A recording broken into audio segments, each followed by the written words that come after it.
I am late today. The game ended 2 hours ago. I just wasn't able to do it live tonight. Sometimes you're not at your computer. Sometimes you're watching the game at a friend's house because your friend is fully vaccinated and you're almost fully vaccinated, and you want to hang out with your friend's new baby. That's what happened tonight, and I was like, "Oh, I'll do the post game live from my phone." Apparently, you need 1,000 uh, subscribers to your account. I do not have 1,000 subscribers to my account. That's your fault though, guys. That's not mine. I'm not putting that on me. Everybody who's not all the people who are not subscribed to my account, shame on you. And please come in. Please subscribe. I'd like to be able to do them live from my phone too, because that gives me the ability to do it wherever and not have to be glued to my computer. But that's neither here nor there. What is here is a great Celtics win. If you had asked me for gambling advice before this game, I would have said, do not bet on the Celtics. No Jaylen Brown tonight, no Rob Williams. The Suns have been playing arguably the best basketball in the NBA since the All-Star break. I thought that there was a chance the Celtics got blown out tonight. And, what do I know? It's the Suns could not score the basketball. The Celtics did just enough. Offensively to be able to squeak out a win. And you have another quality win here, and you've won 7 of your last 8 over a bunch of quality teams in the Western Conference too, which everybody considers the stronger conference. I'd say rightfully so. But it was not a win I was expecting at all, and to do it without Jaylen Brown is all the more impressive. Really, what the Celtics did tonight was get it done on the defensive end, because it's not like anybody other than Kemba Walker had it going offensively. And by the way, this was Kemba Walker's best game of the season, in my opinion, by far. He really carried the Celtics tonight. But you were able to really frustrate the shooting of the Phoenix Suns, and part of that's good defense. Part of that's also the nature of the NBA, right? Doc Rivers loves to say it. It's a make-miss league. It happens. The Suns just weren't hitting tonight, but that's not just bad luck. That's also good defense. So the Celtics deserve plenty of credit for that as well. Making sure that they were able to close out on shooters and get offensive rebounds, or defensive rebounds rather. Not give that many second chance opportunities, and take care of the basketball a little bit better than they have. Actually, not really. They had 20 turnovers. So what the hell am I talking about? But the rebounding and the closing out on shooters was the bigger part of the game, and not letting Phoenix go on any big runs. The Celtics were able to sort of stave that off. But yeah, like you're saying, Leonard, a pleasant surprise, absolutely. And so let's go into the box score, which is a weird one because this is for an NBA game in 2021. This is an extremely low scoring game, especially for two teams that have pretty high powered offense. Again, Phoenix has been playing some of the best, if not the best, basketball in the NBA for a while now. They have a 42-17 record. They came in with a 42-16 record. The Celtics are now 32-27. Celtics ultimately get the win 99-86. But the Celtics starters tonight without Rob Williams and without Jaylen Brown, who's dealing with some shoulder bursitis. They had Jason Tatum, Tristan Thompson, Kemba Walker, Marcus Smart, and Romeo Langford. Langford and Thompson in for the two injured guys.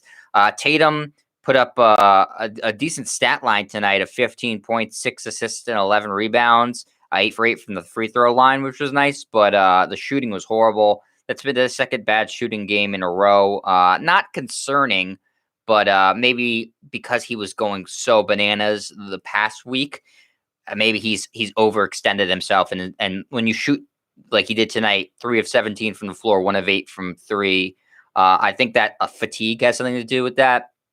We've talked about this before. He's still recovering from COVID. He takes an inhaler now before games. So I think that the poor shooting on the night against Chicago and then tonight, that might be fatigue related. He had 15 points, 5 turnovers too. That's too sloppy. Again, you don't want your star player turning the ball over that many times. So not a great shooting night for Tatum. But again, like we said the night against Chicago where he had the triple double and he didn't shoot well, he's figuring out how to do things to contribute if he's not shooting the ball well. The 11 rebounds, and he's rebounding the ball so much better. The 6 assists, that's a productive stat line, even when you're not shooting the ball. So that's a good sign for Jason Tatum, and I think the shooting will figure itself out, obviously. Tristan Thompson was pretty damn good in 34 minutes tonight. 9 points, and most importantly, he had 12 rebounds. That's the number we've been looking to get up, as I've been saying, when he's been playing more. The rebounds need to get higher. Double-digit rebounds is great for Tristan Thompson to put up 12 boards against a pretty tough front line of Bridges, Johnson, and Ayton. He held his own, out-rebounded Ayton tonight. He outplayed Ayton tonight, which was maybe that's why the Celtics won, is, when Tristan Thompson outplays DeAndre Ayton, that's not a good sign for Phoenix, but it was a great sign for Boston. So 9 points, 12 boards for Tristan Thompson, including 5 offensive rebounds, which is terrific. 3 of 7 from the floor. Kemba Walker, like I mentioned, best game of the season for him. 37 minutes. He shot the ball really well. 11 of 17 from the floor. 5 of 11 from 3. 5 of 6 from the free throw line. He had 4 assists, 4 rebounds. And 32 points. He was just pouring it in offensively. He had a huge first half and then cooled off a little bit in the second, but carried the team offensively in the night where you had no Brown and Tatum was struggling to shoot the ball. So a great game from Kemba. Marcus Smart, a terrific defensive game, and he contributed with 11 points, 5 assists, 7 rebounds. He had an okay shooting night. 1 of 5 from 3 is not good. 4 of 11 from the floor is decent. Romeo Langford didn't do much in his start, 32 minutes. He's playing well defensively, but I told you, as at the end of last game against Chicago, the shot is broken. The shot remains broken. He doesn't contribute really anything offensively. 2 points, 1 of 4 from the floor, 0 of 2 from 3. Again, just like I said after the last game against Chicago, the shooting arm comes up too high. The release isn't good. He's catching way too much rim on it. He's looking less and less confident with each shot he takes. That's a very, very discouraging sign from Romeo Langford, that the offense just isn't there at all. That's the difference from being a starting NBA player and an end of the NBA bench, bench type NBA player, is when you just bring the defensive skill set. He's athletic enough to get by, to stick around the NBA with his defense, but if he's not scoring or can't contribute scoring in any sort of way, he's not going to find a lot of playing time. Really, the 32 minutes is a result of how thin the Celtics are right now. Looking at the bench tonight, you got 15 minutes from Jabari Parker, who gave you 6 points, 4 rebounds, 4 assists, 3 of 5 shooting. That's fine. I'd like to still see his range expand to the 3-point line. He just took 1. He missed it tonight.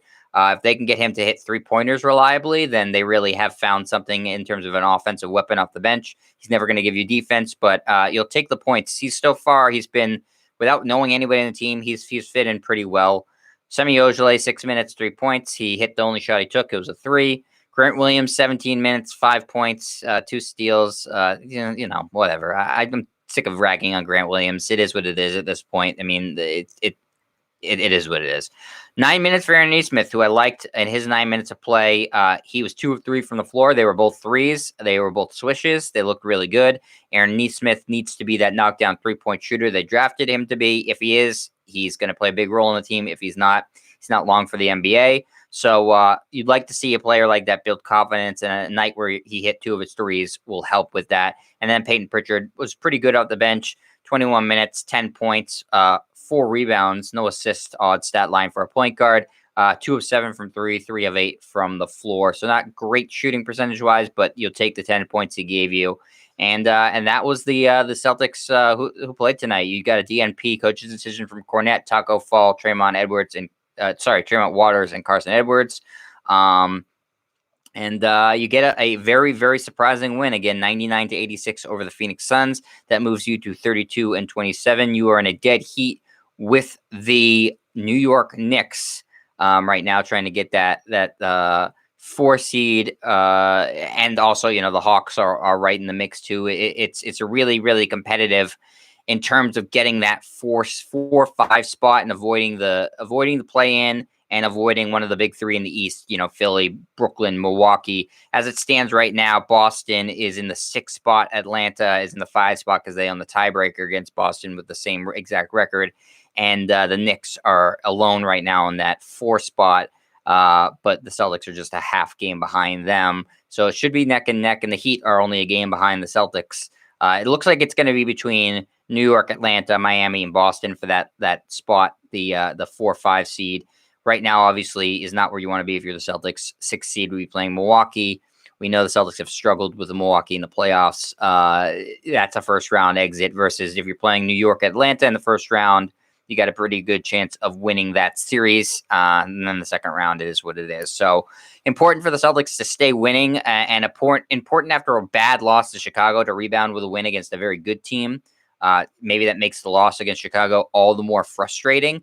But you have won 7 of your past 8, and tomorrow is a huge test in Brooklyn. Not sure what Brooklyn is going to look like in terms of injuries. We know that James Harden's not going to play. Kyrie, I think, is going to play. Kevin Durant, I'm assuming, is going to be a game time decision. So it's obviously not Brooklyn at full strength, but they've drummed you when they've not been at full strength this season before. So not a team you can take lightly, no matter who is out of their lineup. And obviously, the Celtics fans really would love to get a win over the Nets this year, beat Kyrie Irving. But we'll have to see what happens. Thanks to everybody in the chat. Glenn Caesar, Leonard Kim, I see you guys. I appreciate you guys always coming in live while I'm doing this. I appreciate everybody who watches after the fact. Remember, let's try to get that subscriber count up. Let's get the thumbs up in the comments. Then I can start doing this from multiple locations. So I appreciate all of you. I appreciate new fans, old fans, current fans. And thanks, everybody, for watching and listening. I will be back tomorrow after the Nets game. Hopefully the Celtics can surprise us again with another win. Until then, see everybody. Thanks for watching.